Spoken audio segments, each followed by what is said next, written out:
رسول اکرم صلی اللہ علیہ وسلم جب غار حرا سے گھر واپس آئے تو آپ کی حالت تھوڑی الگ طرح کی ہو رہی تھی جیسے عام طور پر آپ آیا کرتے تھے۔ حضرت خدیجہ الکبریٰ رضی اللہ تعالیٰ عنہ نے پوچھا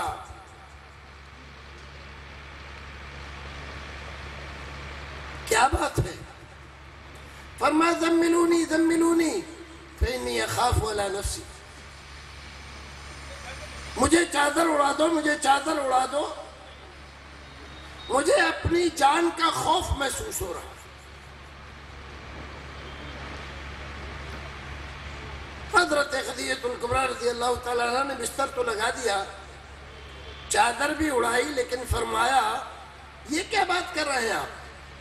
کیا آپ کو جان کا خوف ہو رہا ہے؟ جان کے خوف کی کوئی بات نہیں ہونی چاہیے۔ کیوں؟ انک لتصل الرحم وتحمل الکل وتقری الضیف وتعین علی نوائب الحق۔ فرمایا آپ کو جان کا خوف، ایک انجانا خوف جو آپ کے اوپر طاری ہو رہا ہے، آپ کو کوئی نقصان ہو جائے گا؟ واللہ ایسا کبھی نہیں ہو سکتا۔ کیوں؟ انک لتصل الرحم، اس لیے کہ آپ رشتہ داری قرابت داری کا بڑا خیال رکھتے ہیں، رشتہ داری کبھی توڑتے نہیں ہیں۔ وتحمل الکل، اور اگر کسی غریب کو، کسی مسافر کو، کسی پردیسی کو کسی پریشانی کی حالت میں دیکھتے ہیں تو اس کی ہر طرح سے مدد فرماتے ہیں۔ اگر اس کی سواری، اس زمانے میں سواری کی دو ہی چیزیں یا تین چیزیں تھیں، ایک اونٹ، گھوڑا، خچر، اسی پہ سواری کرتے تھے لوگ۔ اگر کسی کا اونٹ یا گھوڑا تھک جائے، چلنے کے لائق نہ رہے، بیکار ہو جائے، تو آپ اپنی سواری اس کو دے دیتے ہیں کہ لو سواری یہ لے جاؤ اور اپنے گھر چلے جاؤ۔ وَتَقْسِمُ الْمَعْدُومَ، اور اگر کسی آدمی کے پاس مال پانی ختم ہو جائے، دیوالیہ ہو جائے، تو آپ اس کی مدد فرماتے ہیں، مال پیسے سے اس کی ضرورت پوری کر دیتے ہیں۔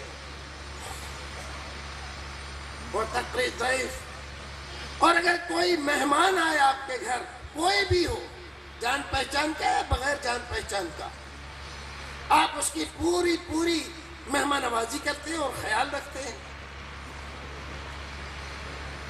اور اگر کوئی آسمانی بلا اور مصیبت آ جائے، قحط سالی پڑ جائے، آسمانی آفت کوئی آ جائے، تو ایسے میں جو کچھ آپ کے پاس ہوتا ہے سب لوگوں میں لٹا دیتے ہیں۔ یہ 5 چیزیں ایسی ذکر فرمائی، اگر اس میں سے ایک چیز بھی کسی آدمی کے اندر ہو تو اللہ رب العزت اسے کبھی رسوا نہیں کرتا۔ اور آپ کے اندر تو 5 چیزیں پائی جاتی۔ حضرت خدیجہ الکبریٰ رضی اللہ تعالیٰ عنہ نے فرمایا میرا یقین ہے کہ اللہ رب العزت آپ کو ہر طرح کی پریشانی اور مصیبت سے محفوظ رکھے گا، کبھی آپ کو ضائع نہیں ہونے دے گا۔ یہ جو باتیں ذکر کی گئی ہیں بھائیو، یہ باتیں رسول اکرم کے نبی اور رسول ہونے سے پہلے کی ہیں۔ اس کا مطلب کیا ہے کہ رسول اکرم نبوت کے اعلان سے پہلے بھی رفاہ عام کے کام کرتے تھے۔ غریبوں، مسکینوں، یتیموں، بیواؤں، دبے کچلے لوگوں، مسافروں، پردیسیوں، ان تمام کے سلسلے میں بہت خیال رکھتے تھے. یہ در حقیقت وہ اخلاق تھے آپ کے جس میں آپ پورے مکے میں مشہور تھے اور سب لوگ اس بات کو جانتے تھے. ایک تاجر رسول اکرم صلی اللہ علیہ وسلم کی اس زمانے میں مکہ آیا، کپڑا لے کر آیا تھا بیچنے کے لیے. کپڑا بیچ دیا، سارے لوگوں نے پیسہ دے دیا، لیکن ایک آدمی نے پیسہ نہیں دیا. جب بھی مانگنے کے لیے جاتا ٹال دیتا، جب بھی مانگنے کے لیے جاتا ٹال دیتا. اب کیا کرے بیچارہ مسافر آدمی، پردیسی، کس سے کہے؟ لوگوں سے پوچھا ایسا ایسا معاملہ ہے، کہاں شکایت کروں، کس سے کہوں، میرا پیسہ مل جائے، میرا کام ہو گیا ہے، میں اپنے گھر جانا چاہتا ہوں. کئی سرداروں کے نام لوگوں نے بتلائے، جس کے پاس بھی وہ گیا تو انہوں نے کہا ٹھیک ہے ہم دلوا دیں گے. کون آدمی ہے؟ جب اس کا نام لیتے تو فوراً ٹال دیتے کہ بھی نہیں، کسی اور کے پاس ہوتا تو دلوا دیتے، اس آدمی سے نہیں دلوا سکتے، آپ کہیں اور چلے جاؤ. دوسرے آدمی کے پاس جاتا. ایک مسخرے نے رسول اکرم صلی اللہ علیہ وسلم کا دشمن تھا، اس نے آپ کا نام بتا دیا کہ میاں دیکھو تمہارا پیسہ کوئی نہیں دلوا سکتا، مکے میں ایک آدمی ہے جس کا نام محمد ہے، وہ دلوا سکتا ہے. پیسہ کس پر تھا؟ پیسہ تھا ابو جہل پر، اپنے زمانے کا سردار، مغرور، متکبر، گھمنڈی، نادہندہ. اور ظاہر رسول اکرم صلی اللہ علیہ وسلم سے اس کی بڑی ناراضگی، دشمنی تھی دین کی وجہ سے. اس آدمی نے آپ کا نام اس لیے بتلایا تھا کہ آج تک بہت سنتے ہیں کہ وہ سب کی مدد کرتے ہیں، آج دیکھیں مدد کریں کیسے مدد کرتے ہیں. اور اگر گئے مدد کرنے کے لیے اس کی اپنی عادت کے مطابق تو ابو جہل خوب نپٹے گا ان سے، گالی بھی دے گا، برا بھلا بھی کہے گا، خوب مزہ آئے. وہ آدمی رسول اکرم صلی اللہ علیہ وسلم کے پاس گیا، جا کر اپنا سارا واقعہ بیان کیا. آپ نے کہا ٹھیک ہے میں چلتا ہوں. آپ گئے، دروازہ کھٹکھٹایا، گرمی کا زمانہ،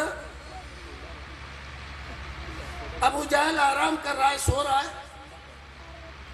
دوپہر میں، اور مکے میں بہت گرمی پڑتی ہے.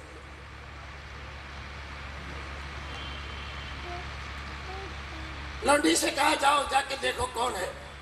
وہ آئی، دروازہ کھولا، دیکھا دو آدمی کھڑے. کہا کیا بات ہے؟ کہا اپنے آقا سے کہو محمد الباب، محمد آئے ہیں، ملنا چاہتے ہیں. جب جا کر اس نے کہا کہ دروازے پہ محمد ہے، آپ سے ملنے کے لیے آئے ہیں، بڑا تعجب ہوا. کیا کہا؟ پھر اس نے دوہرا دیا. اس کا اچھی طرح تو نے پوچھا بھی ہے؟ اچھی طرح پوچھا، وہی ہے. بڑا تعجب ہوا، سو رہا تھا، آنکھوں سے نیند اڑ گئی، نکل کر آیا. کیا بات؟ آپ نے بہت آہستگی کے ساتھ فرمایا یہ بیچارہ پردیسی ہے، ہمارے شہر میں آیا تھا کپڑا بیچنے کے لیے، کپڑا اس کا بک گیا ہے، کام سارا ہو گیا ہے، اپنے گھر جانا چاہتا ہے. اس کا کہنا ہے آپ کی طرف اس کے کچھ پیسے آ رہے ہیں، آپ پیسے دے دیجئے تاکہ یہ بیچارہ اپنے گھر چلا جائے اپنی بیوی بچوں میں. اتنی بات سننے کے بعد اندر گیا، پیسے لے کر آیا اور اسی وقت اس کے پیسے دے دیے۔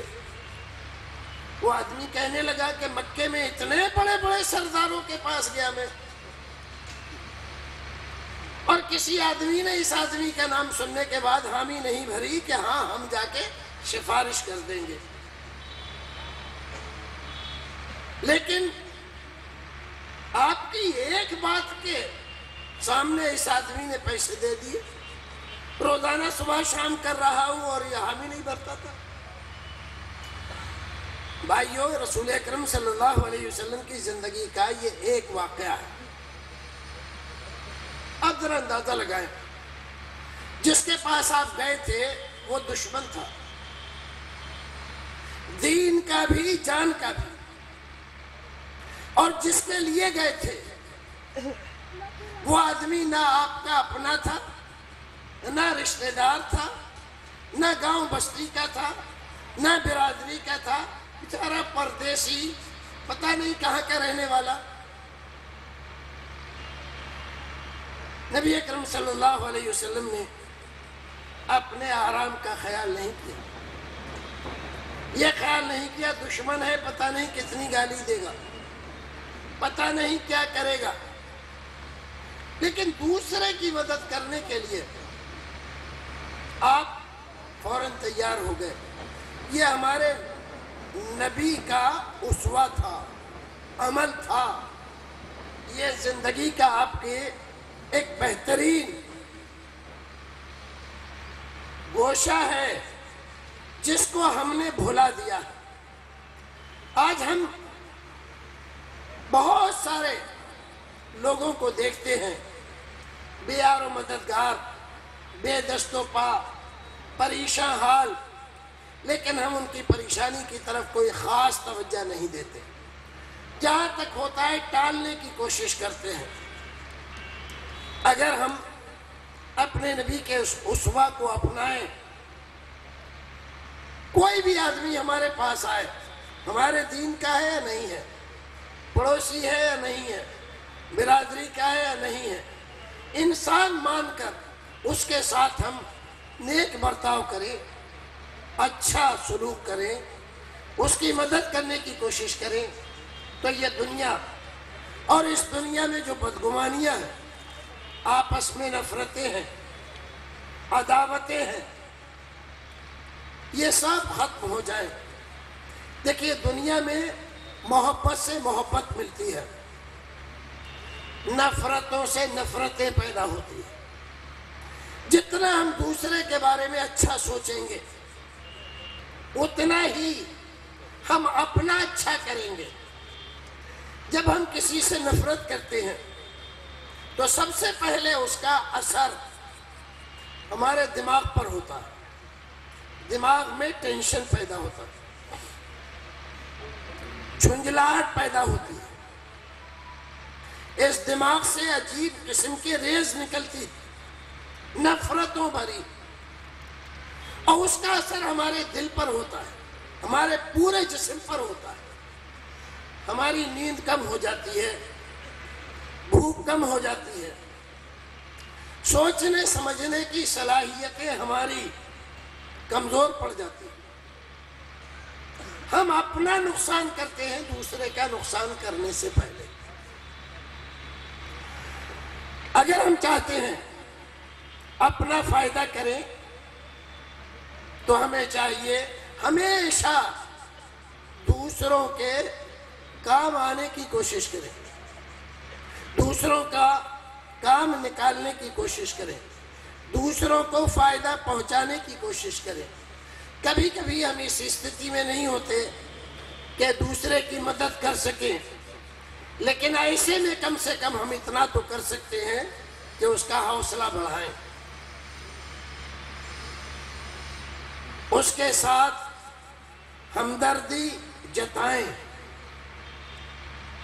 اس کو کوشش اور محنت کرتے رہنے کی تلقین کریں۔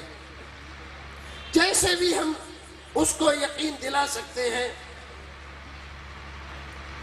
اس کا ساتھ دے سکتے ہیں۔ کبھی ہمیں انکار نہیں کرنا چاہیے۔ کم سے کم کچھ نہیں کر سکتے ہیں آپ تو یہ تو کہہ ہی سکتے ہیں کہ بھائی موجودہ پوزیشن میں آپ کے لیے دعا کر سکتا ہوں۔ اور ہم آپ سب جانتے ہیں کہ یہ تو ایسا ذریعہ ہے کہ جو ہر ایک آدمی کو حاصل ہے، اور دعا سے کبھی کبھی بڑے بڑے کام جو دوا سے نہیں ہوتے، ہزاروں روپیہ لگانے سے حاصل نہیں ہوتے، وہ دعا سے حاصل ہو جاتے ہیں۔ کوشش کریں ایک دوسرے کے کام آنے کی اور ایک دوسرے کا ہاتھ بٹانے کی، تکلیفوں اور پریشانیوں میں ایک دوسرے کو سہارا دینے کی، تاکہ یہ دنیا، یہ ہندوستان، یہ ہمارا ملک امن و چین اور شانتی کا گہوارہ بنے، اور یہاں کے کچھ تھوڑے سے لوگ، اور یہ تھوڑے ہی ہیں، زیادہ نہیں، تھوڑے سے لوگ جو ذہنی انتشار میں، احساس کمتری میں مبتلا ہے، ذہنی مریض ہے، انہیں دوسرے کا دل دکھانے میں مزہ آتا ہے، دوسرے کو تکلیف پہنچانے میں مزہ آتا ہے۔ یہ لوگ بیچارے اپنی اس احساس کمتری سے نکلیں، اور یہ پریشانی جو ان کو لاحق ہے، یہ پریشانی ان کی کم ہو جائے۔ اگر ہم میں سے ہر ایک آدمی مثبت سوچ رکھے، اچھی بات کہے، بری بات کو دل میں جگہ نہ دے، کان سے سن کے دوسرے کان سے نکال دے، بہت سارے جھگڑے، فساد، برائیاں، عداوتیں، نفرتیں اپنے آپ ختم ہو سکتی ہیں۔ پروردگار ہمیں اور آپ کو نیک عمل کرنے کی توفیق عطا فرمائے۔ جہاں تک ممکن ہو سکے مسلمان کی ذمہ داری ہے اس حیثیت سے کہ وہ دنیا میں آیا ہے اور اس کی زندگی کا مقصد اللہ رب العزت کی فرما برداری ہے، اور ساری دنیا اللہ رب العزت کی بنائی ہوئی ہے، سارے انسان اللہ کے پیدا کیے ہوئے ہیں، اور ہمیں اللہ رب العزت نے ایک مزید ذمہ داری دی ہے کہ ہم خیر امت ہیں، لوگوں کو بھلائی کا حکم کریں گے، برائی سے روکیں گے۔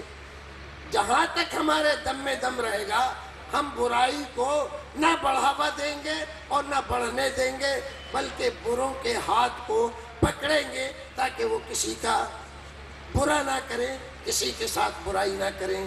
وآخر دعوانا الحمدللہ رب العالمین۔